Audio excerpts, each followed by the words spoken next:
Hello বন্ধুরা, আমি কিন্তু চলে এসেছি আবার একটা নতুন ভিডিও নিয়ে।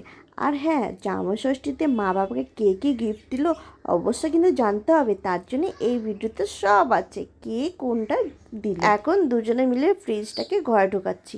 আর কে কী দিল জামাই ষষ্ঠীতে গিফট অবশ্যই কিন্তু জানতে হবে, আর পুরো ভিডিওটা দেখতে হবে তোমাদের। এখন আমার মা কিন্তু ওপেন করবে যে ফ্রিজটা কেমন লাগছে, অবশ্যই কিন্তু তোমরা কমেন্ট করবে। আর আমার মা তো খুব খুশি হয়েছে ফ্রিজ পেয়ে, কারণ মা ঠান্ডা জল খেতে খুব ভালোবাসে। আর তারপরে সবজি সব কিছুই তো রাখবে, আর গরমের সময় ঘরে ফ্রিজ না থাকলে সত্যি খুব অসুবিধা, সেটা হয়তো সবাই জানো, বলো তো। এই দেখো নন্নু, নন্নু দেখো নন্নু, নন্নু পুরো জ্বর এসছে, নন্নু পুরো জ্বর এসছে।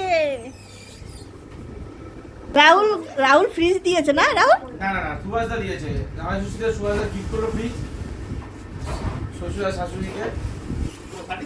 হ্যাঁ হ্যাঁ, আমরা তো করে রাহুল এসি দিয়েছে আর বাচ্চারা ছোট জামাই চারবেলা বন্ধ করো। বলো সুভাষদা দিয়েছে, ঢোকরা কি জামাই দেখো সবার সামনে কি বলবো দিতেছে। হ্যাঁ। আর এটা এসি দিয়েছে, এই যে এসিটা দিয়েছে রাহুল, আর সুভাষদা দিয়েছে ফ্রিজ।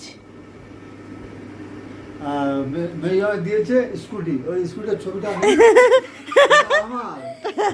ওই এখনো চালাচ্ছে।